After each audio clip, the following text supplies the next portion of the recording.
Hey everybody, this is Brooklyn Bound Podcast. Yeah. I'm your fearless host, Jason Treuting. This is your fearless guest. For Bora you. Nice to be joining you. Yoon. This is fun because we were just talking about it. I've already got a chance to interview Bora in this podcast. Along with during the pandemic, we did the streaming jam. And you did an awesome set with your trio part. Does this trio of with Austin and Maritza, does it have a name or was it a what's the world with that right now? No, I think we're collaboratively just hanging, and actually we talked this morning on Instagram about how we definitely need to like be in the same room and actually jam together for like now Yeah. that it's not that it's post pandemic, but Yeah. uh new part of the pandemic. Post streaming, post streaming world Yeah. pandemic album. Absolutely. Yeah, Um, so yeah, I mean they're wonderful instrument builders, and I just love the way they think about sound and objects and just like putting arrangements together. So, yeah, I really look forward to actually jamming with them in person. But it was so great that Brooklyn Bound was the reason that we all like got together and made that amazing video. And have yeah, you met in person actually? no, It's which is crazy. amazing. So, yeah, we did. I so played out in outside of Detroit. I think we played in Michigan State, Yeah, in and they East came Lansing. through. Yeah, and it was so great. They came out, got to meet them both in person, and then they popped out to Big Ears as well. Not popped out. They drove Oh, 12 hours south to yeah, Big Ears, like super hardcore. that's Um, commitment. Yeah, but it's fun and weird to meet, meet folks who you feel kindred with, or you share these experiences, but then meeting in person's up it. Yeah, But those of you listening to this conversation, definitely go check that one out. You can find it in the same kind of spots through So's website, and hear more about. I think I asked the traditional Brooklyn Bound podcast questions that included like, what was Little Bora like with music, and like trace your trajectory to now. But the reason we're talking now is that Bora was a part of the first Brooklyn Bound of this season. It was 2 weeks ago, Monday, September 12th. And yeah, we got back to what Brooklyn Bound has always been about. It was like trying things out for people in a space. It didn't stream to anyone. It happened in that space for those awesome 30 or 40 people. And it was great. And since that moment, we've premiered this piece. So it just felt like a fun time to talk about it. yeah. Deal? I'm all Deal. about it. Yeah, So totally. I'm embarrassed as a terrible podcast host. I know this piece that Bora wrote for the five of us, so and Bora to play together. I know it as the Bora Jam that we're playing. I don't even know the title yet. I don't think. I just know it as. So please tell us what the title of this piece is, Bora. Yeah, the title is The Wonder That's Keeping the Stars Apart. And it's actually a beautiful line from an E. E. Cummings poem, which ends the song cycle. So it's kind of this percussion, strings, voice song cycle, sound cycle. Now you got that. And it really starts, it has four different sound worlds. And it's like, I've been following So around, I think, since like 2006. Like, I've seen you guys for a very long time. Well, And we were in New York together in a different world. Like yeah. before, now we're in Princeton together. We were in New York together in a different at that time. Oh yeah, I actually still remember going to the kitchen and Plork opened, and it was David Lang's piece with all the hanging flower pots, and they smashed everywhere. And I was like such a fan at the time. I even went up to the stage and like got a shard of pottery to be like, "Yeah, this is the fucking greatest show." Love it. Um, That's awesome. and Matmos was there. Yep, Zena Parkins was in the mix around that same time too. absolutely. And so I've admired like So's sound worlds and collaborators for like, over 15 years. And I feel like I've seen the whole spectrum. So when I was crafting this cycle, I was like, all right, how do we hit all the cool areas that they go, like from like sound object theater world and like tiny objects that then grow into kind of a tonal world, and then can be kind of dramatic, can also be narrative in certain ways, and then also how we can get really percussive, explosive, and then kind of a denouement into like a really beautiful song and kind of end together. So that was really the contour of the Wonder. And yeah, really kind of tracing. Uh, it's I always call it like, so my petri dish of sound world stuff I always called phonation, just because it's like phonation literally means the utterance of sound into language. Hmm. Mostly it means a vocal thing, but for phonemes or things like that. But I love this idea of how does sound, small sounds and like actually group together to then make a mental image in your mind, or like a sonic imagery starts to percolate, and actually the fact that all of these sound makers are visual, and we have a gestural language with that too, and it's tied to it. It's like it ends up being very um, like little sound object theater, and so it becomes very visual and kind of dreamlike in this weird way because it's sonically motivated, but there is still a gestural language that's part and parcel to that. And so yeah, the cycle starts off with a really loud dropping of a phonograph needle, and we swirl around the stage. So Richardson Auditorium is this beautiful 1890s architectural gem, and it's very circular. And so, as a site-specific composer or someone who's always been very informed by the space that we're in, I was like, all right, let's just like animate this space. Let's turn this place into a whole record player and like kind of do like this creation destruction royal. It ends with the imagery of stars, and it begins with actually this idea of carbon, or this idea of a diamond tipped needle being dropped on a record player. And so, um, of course, only after the fact I was able to like actually pull together what this piece was about. It's often like that. Well, wait. So I want to ask you about the E. E. Cummings. So that is a line from what's the larger poem? I'm not a huge, I don't know a huge amount E. E. Cummings, though. I just pulled out, we're behind the screen. We are cleaning and renovating our kitchen over there, Bora. You're gonna be very excited to come and check it out. And we had all these books down, and they were all dusty. And we were dusting out, and we found two copies of this E. E. Cummings novel that we had. And Oh, I don't think of him as a as a novelist. novelist in any way.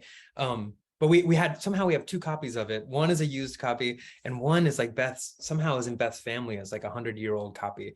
And something about it felt like, okay, I need to read this because I know nothing about this. I think of him as beautifully lowercase poems. Like that's what I Yeah. like. That's my. So where does this line come from? And what's your relationship with E. Cummings on it? Like, how did you get there? Yeah. Well, as a vocalist, I've been like a choral nerd for like almost all my life, or that's like my first love is choral music, and I have perfect pitch, and so like even if like the microwaves and humming on its low like 60 volts hertz, I'm all like I'm like that's a B natural, and so I'm always aware of hums and like where tonal centers are, and or like the chorister in me is always like humming along to things. And being a choral person, I'm always looking for beautiful poetry to set, or to animate, to animate the voice. And so, um, and then I was a songwriter actually for a long time. I was a folk singer songwriter in my Ithaca college years, and I didn't know you went to Ithaca College. yeah, I was Have like we talked about this? I don't think so. Me, Yeah. me and Beth got married at Robert Treman State Park. Yeah, yeah, Yeah, I yeah, yeah, remember yeah, yeah. seeing that, and I got this. Oh, yeah, we had a whole conversation about that. Where, yeah, I think it's a wonderful place, Yeah. and it was kind of a really great time in college where I traversed between a lot of departments. I actually remember being invited back to talk, and even the guy was like, "What was your major?" Nice. Because I was kind of in between a lot of things. I wasn't a composer then, but I was a songwriter, and I was actually in music ed to be a choral director. I just really loved the music ed degree because I learned how to play every instrument, and I was Yeah, like, yeah, I'm into that. And so I got to learn the languages of all these different instruments, and really cobbled together a songwriting degree. And so I majored in music and had a minor in creative writing. And so that was my way of bringing together a kind of songwriting degree. And I befriended all the recording majors who needed people to record. Now, so my album I produced at the time was like the senior thesis no one asked for, but I yeah. wanted to make because I was like, whatever, we're getting into debt here. Let's fucking make a great Let's do record. it. Sorry, That's awesome. to slip. Yeah, yeah, no, you're good. Um, so, yeah, my obsession with E. E. Cummings actually started in college, and my appreciation for really good poetry. And um, yeah, so the line it kind of comes from the third part of his poem. Here's the deepest secret nobody knows. Here's the root of the root, and the bud of the bud, and the sky of the sky, of a tree called life, which grows higher than the soul can hope or mind can hide. And this is the wonder that's keeping the stars apart. I carry your heart. I carry it in my heart. And so it's just a really beautiful poem that kind of nests a lot of things inside each other, and that very much had the structure that this cycle had. Um, I thought about this idea of how do we take one thing and find the whole world in it and have a creation destruction cycle with it and recombine it in a new way. And so I I think it really is a story of like following one atom of carbon around. So at the beginning, it's about a diamond tip needle dropping on a record, and then how that sound then becomes the objects themselves, how they become languages, how they become sentences and kind of little phonemes that start to make sense. We start to communicate with each other, and it becomes musical. And actually, some poetry from Jeff Dolvin, who is a professor of English at Princeton. He very generously and kindly lent me the permission to use his select lines from his poem called Splinter, which kind of set up that imagery of how of the architectural and the corporeal meeting through that this idea of how um, something loose in your blood that kind of knows your blood memory or this thing that's kind of traversing you um, and the line is tracking the seams of your bones uh, tracking the seams of your bones, scoring the delicate tissues, and singing. And then from there, we go into kind of different additional words where we kind of go from that then into blood, matter, carbon, bone, what we're made of as humans. And then we go deep into this blood memory part, which is actually this big kind of Korean percussion inspired royal. And so that to me was like the creation destruction part of like, okay, like here's a single carbon of atom. By itself, it's not much, but then actually all these other things attach to it, and then it becomes part of another elemental construction, and then it starts to have a charge, and it actually starts to get into this larger cosmic royal, and then so that's the third part where it gets really big and percussive, and Jason peels off and does this amazing drum solo on with like drum and bass rhythms, and just kind of there's just a lot going on. Um, and then it's like a rupture and repair kind of royal, right? Where it's like, and then it just kind of dissipates. And then from there, this beautiful song kind of emerges that actually gives words to the sounds that we've been hearing. Because I also think that the songwriter in me always wants to land things. Like I start in a sound place, but I always still feel like people want something to hang on to a little bit. You know, they appreciate words and they kind of appreciate something that becomes whole and kind of lands, and it becomes this to me that part was very much about atmosphere and about air and just kind of like that this big storm that just passed through now has like this it's like when you smell the petrichor and like everything is starting to clear and Wait, the what? The petrichor? yeah, it's that metallic smell that you get after rain. Oh yeah, yeah. Yeah, Yeah. that's what they call it. It's actually it's something that comes up from it's a reaction to the soil, the iron in the Mm, soil or magnesium in the soil. cool, cool, cool. Wow.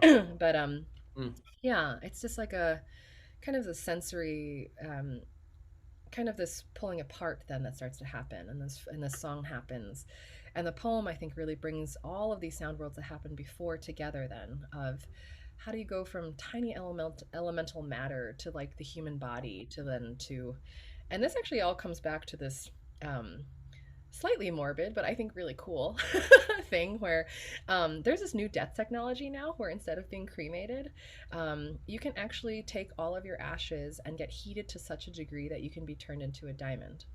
whoa. Yeah. So while it seems cool that you could wear like grandma on your necklace or something, uh, I thought I then connected that to diamond tipped phonograph needles, being like, ah, that would be the jam. Is Uh, like how recombinant our matter really is. Is like uh, actually you can be turned into a diamond. That could be put onto a table. That could be what circulates music. And I feel uh, like circulation is this thing I always think of when we perform. How do we circulate the room? How do we resonate the room? How do we like yeah, I always think it's like as an artist, it's always about tapping into that energy that's in the space. And so that really is where the idea of cycles started with this percussion string voice cycle. mm, How do we narratively tell this story of a big creation destruction royal and mm, recombinant story or like yeah, yeah. how it becomes something else. Mm, Because I think as art, I mean, that really is what we're doing as musicians is always trying to be a part of something larger than ourselves too. Um, I mean, I've seen you guys for so long and also being like, I get a chance to actually play with So. This is really We've done cool. that before, but no, this feels different. You're right. This feels, yeah, like a It different. actually took me a minute to Yeah. figure out in the emails when you said quintet. I was like, who's the quintet? Oh, nice. Yeah, And I was yeah. like, oh, oh, that's Oh, us. that's me. And I like when you called it a sound cycle. Like one thing I think was so cool about the trajectory of the piece is that, I mean, if you were to drop a needle at any moment, like the if you were to drop a needle at the beginning and drop a needle at the end, you would have a hard time knowing how to you're getting from one space to the other. Like if you drop the needle at the beginning, Yeah, sound cycle makes a lot of sense. If you drop the needle at the way in, song or song cycle would make a lot of sense, right? And you drop a needle along the way, and like it all makes sense going from one space into the next, but the beginning and the end feel like they're different places. Like in some ways, right? The song and the sound. I'm interested in that if you have any thoughts about that. And I'm also interested in, because I think we talked about this a little bit along the way, like we had so many workshop moments and times to explore things and then pared down. Um yeah. and Thank you for that. yeah, no, that's just kind of, yeah, that's the way it works. That's the way we work. That's the way you work. I think that's, it's necessary almost.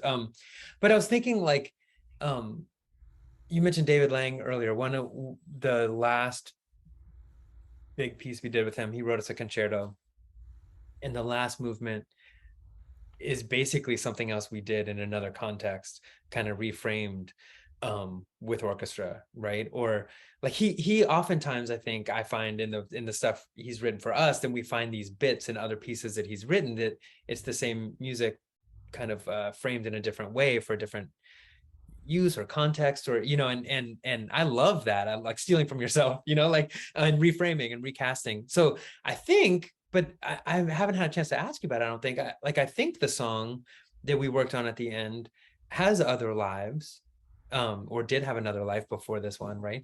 Yeah, And in some ways I think the sounds, at least some of the sound combinations in the first part, a lot of them I think are very new, like the awesome, like I don't know, for me, um rumbling these tubes that are kind of in A flat major, and doing that with Josh doing the vocoding thing, like these sounds that I've just never heard combined before. But I think you've also mentioned when we were working on it, like, well, this sound is one that I'm comfortable with, and I know these Bible pages with this sound is a world I know. So like what was the process for you between like living in spaces that and finding new spaces that you don't know? yeah, You know what I mean? What was that process? yeah. Very, yeah.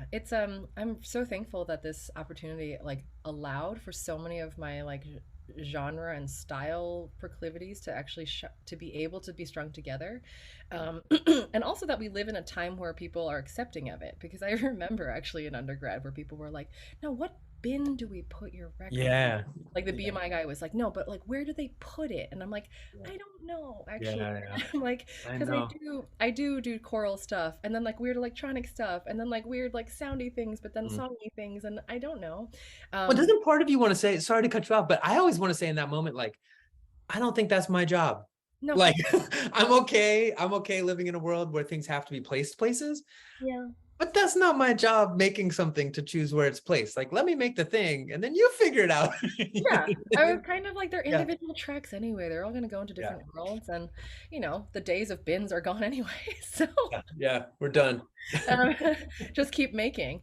Yeah. But I do think that music is always a harbinger of the times we live in, because like musicians these days are very hybrid and vary between like notational and time-based stuff. And I think that's very representative of our world. Like people make music in all different types of ways, and also genres are things used to be in silos. And I feel like now it's more about like this. How do those silos do interesting cross things? Mm. Um, and so I'm just really glad that now, because there was a moment where I'm like, wow, this cycle is kind of some genre whiplash, but at the same time, but it's also taking people on a sonic journey. And I think that's what really matters is like, how am I going to craft these 20 minutes so that we start off? And I think about scale of sound a lot of like, how do we start in like, inward sound where it's like, contact mic things and like tiny, tiny sounds of like we're stuck inside a grape, to like Mm.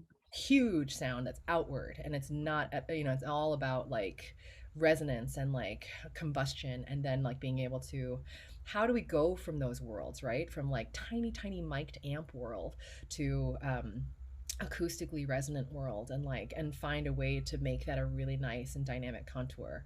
um and so so to your first question of like how do we go from sound to song, um yeah, I thought about like how do we make languages out of these small objects. And like to me, I think about music as like, it really is like a junkyard of thoughts and musical ideas that lie around. They're kind of like little simple machines that lie around, and then until you find that the two simple machines go together, you're like, oh yeah, yeah, these guys are like, the bunch of tubes are an A flat, and oh right, the bike bells are an A flat too, and actually the vote, this sounds like a vocoder, and I'm like, all of a sudden I have three things that are friends, and I'm like, that's a something. And then so I roll that together and I roll it around until it's like a thing. And then Yeah. so it's about like, how do you find these small matter, like small ideas, and then conjoin them to be actual sentences then, or actual, a real.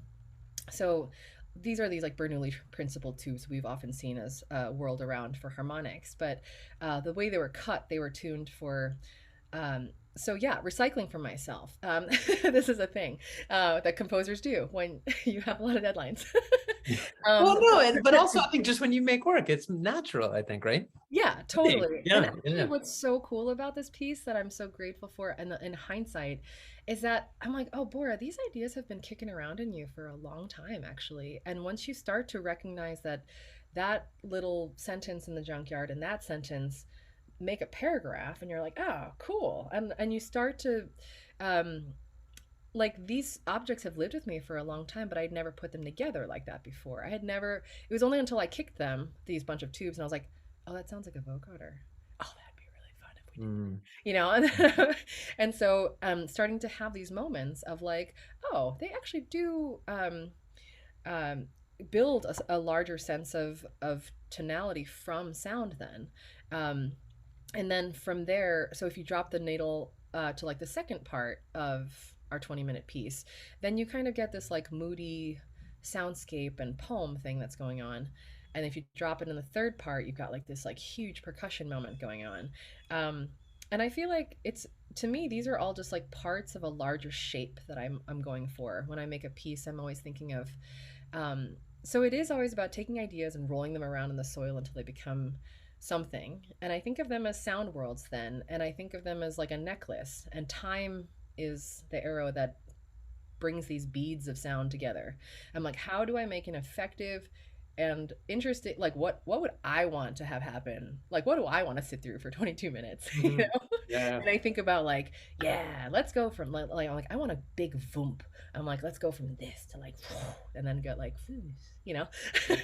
And Mhm. so each movement had like a verb when it was starting out. So the first was just unlock. How do we unlock these objects? Then it became attune. How do we attune to larger things to them? Communicate with people, each other, maybe channel larger things. Then the middle was royal, and then the last was bloom. And so to me, that was just like a nice emotional weather journey that I think people would want to experience. Um, Well, in some ways, when you mentioned genre whiplash, but I don't know. I mean, I think the thing which can be cool, I guess, but to me, I think of it less as whiplash, and because I do think there is a line. I mean, it goes like this and whatever, but there's kind of line that makes sense, I feel like. And maybe you just mentioned it with those verbs a little bit, where each thing does kind of build on what came before it in a certain way. You know what I mean? So it does feel like a through line, less than a like, wait, I was just here and now. Less record like a radio changing channels, TV changing channels, and more like, oh, this is like it's a slow process, but we're moving through something. I don't know, that has it makes sense in some way to move from one to the next, I think. But I wanted to ask you, you've mentioned the royal one. Um, Royal. How do we spell royal? Roil. Is it yeah. that royal? Yeah, not royal like the queen, but royal Oh, like. Yeah. I think I was in a different space for a second. Can you talk about that? Because you mentioned the kind of Korean drum language. So for that one, for not for all of it, but for some of it, for the beginning of it, it's the four of us around this bass drum. And that's a place we're comfortable. There's other pieces we've played that are kind of like that. Um, this one for your piece, it has four crotales in the middle, and we're hitting Thank the you. drum, we're also hitting Yeah. the slide. Yeah. Um, but the so in some ways it's a comfortable space for us, but the language of it is also different. And it was really cool when you were describing the language as sounds that came from, I'm not sure, from a collection of Korean percussion sounds. Yeah. Like Yeah, Korean drum and a traditional music. clack and a Yeah, Korean traditional music is so dynamic, actually. It's funny because I was playing some of it for my Indian friend who's South Asian, and she was like, "This is not what I thought Korean music would be." And mm, she's like, "It's really like big, like funky and big and group. Like there's a lot of rhythm in it." And yeah, so most of Korean traditional drum, well, that's not true. A lot of it is in 12/8, mm, because 12 is you can do so many things with 12. You can be fours, threes, or you can divide it up in so many interesting ways. Um, but it is aural, and it is actually comes from like farming tradition. So it's actually very shamanic, as in very, it's sure it's agriculturally like somehow associated, but it is about your relationship to the land and about uh, and I think it actually really gets down to this level. To me, it's about like how does it stir blood memory? This idea that like, I'm even Korean American and I'm from the diaspora. Like I'm not even from the homeland, but like every time I do hear um traditional Korean music, there's a phrase in Korean called 시원해, which means like it's really refreshing. And it's mm, like, yeah, like it's just something it just speaks to me in a way that I'm like, okay, I'm not of this, or I didn't grow up necessarily with this, but it always speaks to me. mm, Um, and so, yeah, while it's not actually a particular, because there are actually very particular rhythms with names that are kind of called in these moments in these drum circles. I don't know if they're circles, but they're just like drumming ensembles. mm, Um, and what I really like about Korean traditional music too is that music, dance, and theater are all seen as the same part of the same cycle. I think in Western art, it's very much seen as like different industries, but yeah, in Korean traditional music, it's like it's a swirl. It literally is always part and parcel. So like drumming is dance. Drumming is very kinetic. It's very conversational, and it is theatrical in that way too. And so, yeah, when I was creating that the middle royal section, I was just thinking of like I just kind of was like, all right, what do I feel in 12, and how do we there's this really wonderful samulnori and pulmung. There's like different forms of Korean traditional drumming, and one where actually they do a drum dance around a drum frame, and so there's like the diaphragm is the hit part, but then they often use the framework of it's actually there's a drum on each side, so it's like a phone booth of drums. And mm, so there's all these like movements that happen with the rim and like moving around it, and I was really inspired by those click like the clicking rhythms, and then adding the crotales was actually a really wonderful kind of like addition that you put in one of our workshops, that I was like, oh, that's so great, because then these like little bright moments would suspend. Um, and yeah, it really just became, and I also loved how visual it was too, knowing that it was a circular stage, the bass drum as a gathering place in the middle, Cortales inside that. So it was like circles inside circles inside circles. And I was like, great, this is starting to form this like cycle idea is happening here. Um, and yeah, it was just yeah, it was really just like getting to it, it was like my own version. Yeah, because it's not a Korean rhythm, but but it was inspired by that. A lot of listening in that vein, and being like, mm, okay, what do I hear? What do I feel? And like how to make that happen with a bass drum. mm. Um, yeah, there's also the Korean flag is also very symbolic too, and there's all these numbers that are associated with. They're actually trigrams from the I Ching, and they all represent different balances of the universe. So the Korean flag is actually very poetic, and so there's 7, 0, 2, and 5. So some of the rhythm patterns are actually is actually me trying to work out like a number system of like how can we have these balancing trigrams on the flag be something audible or structural in the music then Mm. too. And you guys are so good with number systems. You guys just like took that and ran with it. Yeah, I love I learning. remember that workshop and I was like, this is great. Yeah, yeah, yeah. In some ways, that one came together. I mean, it got recombined in different ways, but that movement came together pretty quick. I think with those ideas, it was really, really fun. Like for us, it felt like comfortable enough and like other things that we've done, but then there was this new spin on it that we had never. The folk tradition that you're, you know, calling to was different for us and really cool. The kind of clacky, boom, clack, clack, clack, clack, boom, clack, like in the very unison, like very, very cool. Well, I feel like it's going to be impossible to talk about every sound at every moment in this piece. It's so vivid. There's so much there. Um, but maybe a last question a little bit was I'm thinking about all these different movements. And I think you know this about us and we've told you this along the way. Like we're pretty comfortable sliding between different ways of learning music, between, you know, reading music and a Western notation kind of thing. Numbers, you mentioned, we love like taking number patterns and doing stuff with them. Taking more just instruction, like, you know, hey, this sound is important here, or have a conversation here. And I know you're kind of, you know, conversant in a lot of those ways too, or the way you make music for yourself may sometimes be a lyric sheet, or sometimes be a set of instructions, or sometimes, you know, it'll move into different spaces.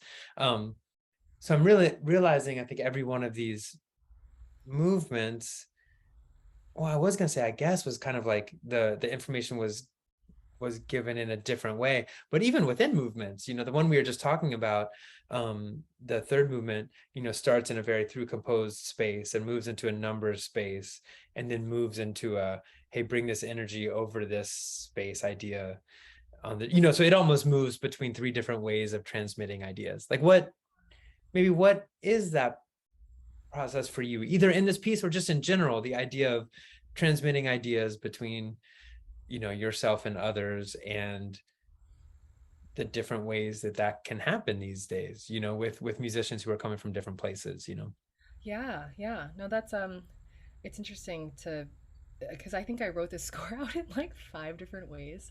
Uh like I made a Venn diagram. Yeah. Yeah, I made a Venn diagram which was like the big overview, and that's like for like production and performer score map, but that's like really big brush strokes. And then there was like a notated way with boxes, and then there was a version where it was just a lyric sheet with chord changes on top and like some arrangement notes on the right.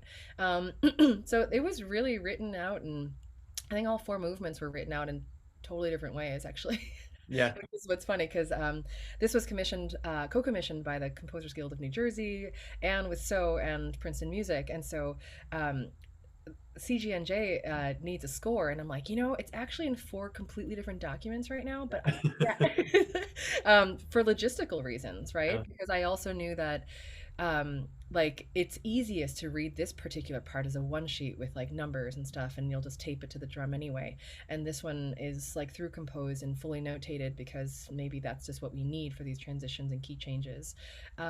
So yeah, I mean, I feel so very lucky with you guys of having the adaptability of being able to work in all these different ways. Like sometimes it's aural and rote, sometimes it's just about groupings of sound.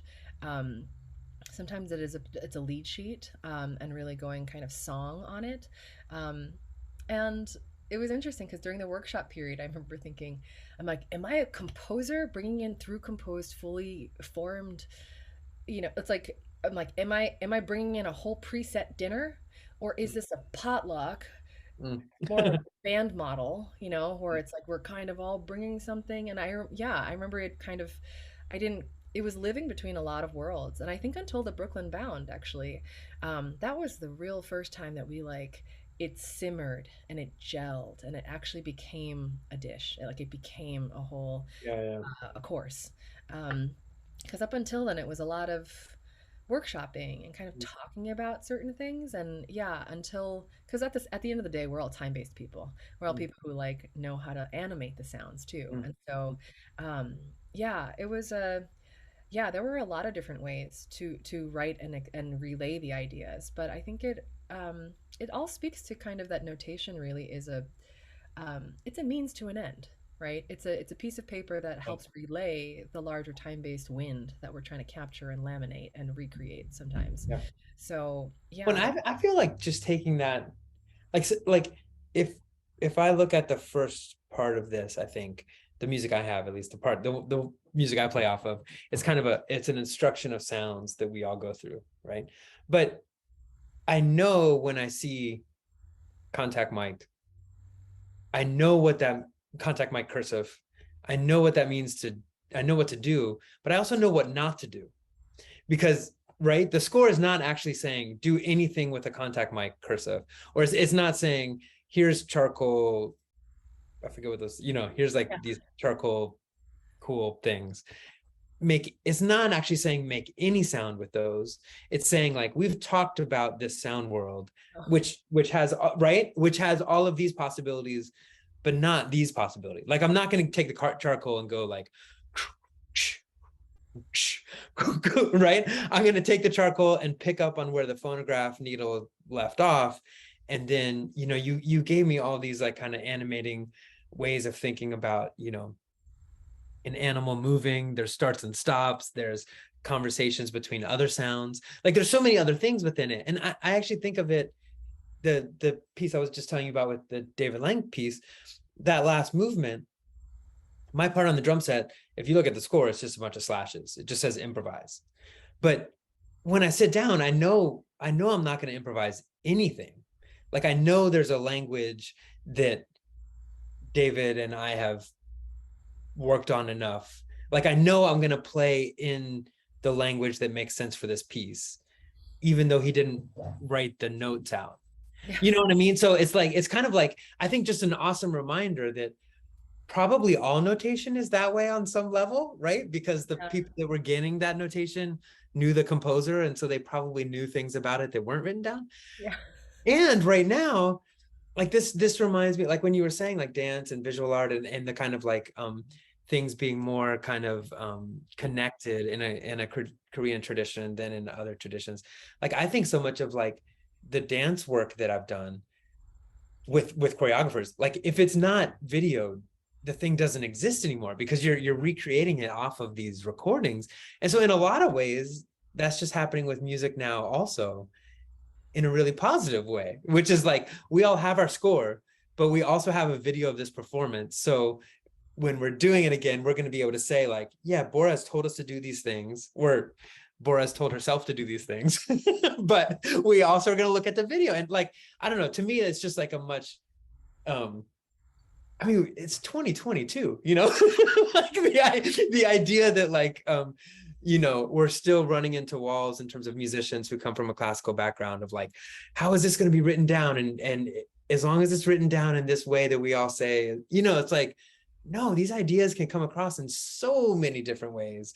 Yeah. Um, and actually the way that I wasn't even thinking about was just we recorded all these workshops so that we knew what we could go back to, and we recorded the work in progress that we listened to after we did it at Brooklyn Bound, and then we recorded the premiere. Like that's actually a big part of it too. Sorry, I'm talking for so long. I find real excitement in this, in the idea that like so many musicians now are coming at things from so many different angles. So like, and you are obviously coming at it from so many different angles too. I just find a real excitement there. And Yeah. your piece brought out so many different ways of music making, which Really feels just worth. about knowing events in time. That's Yeah. what people just need to know. When does it start and when does it stop? And just how Yeah. to be aware of your vertical alignment with others. And then otherwise, it's just about, I feel like, how do we pull things out through the eye of the needle of time in an interesting way that still makes a good fabric, still makes a good contour. And yeah, so, and I love your contact by cursive. It's like my favorite thing. I It's love like that too. Yeah. Yeah. where Yeah. Jason writes in the air, but then also does the same thing in the contact mic. And so, and it's this idea of looking out, but Yeah. also something is happening. It's a directional thing that happens in theater too, where like things are projected behind you, but you're facing out, but the audience understands the direction as this, even though it reads as this. Mm. And so, yeah, it was a lot of trying to look at this. I actually made a lot of this piece thinking about watching it from the balcony of Richardson. Mm. I saw the stage from above and I was like, all right, how are we going to how are we going to circulate this circular stage? How are we going to implicate this? How are we going to imply this movement and um, turn into, because we are all individual agents, but then how do we also turn into a cohesive Hmm. kinetic thing, how do we also turn into, yeah, just like all these different roles that happen in the contour of the piece. So um yeah, it was really neat. And the part that I wanted to get to, yeah, was the fourth part. The song Mhm. in its other life was actually, or it first initially started as a violin piece for Courtney Orlando and Bent Duo. So that was kind of the initial seed of it. And I'm a composer performer. I'm a singer songwriter, and I remember writing. And I've worked with Courtney very closely for a long time. We were actually in a Michael Gordon piece at BAM in 2008, and got to know each other really well then. And so I know her special talents of being able to sing and play. And so as I wrote it for her, I sang it and wrote it knowing that she could do that, but I Mhm. had actually never performed that song or really understood it as something. It was just a piece that was workshopped with Courtney and Bent at Peabody. Um, and then I was like, oh, actually, the poetry of this is so beautiful. And you know, we had lunch together, and I talked to her whether this might be something that I could possibly rework into this, and Mhm. she was kind and generous to be cool with that. And um, yeah, it had a, and it was really nice to kind of reframe the whole, like rework that within a percussion context.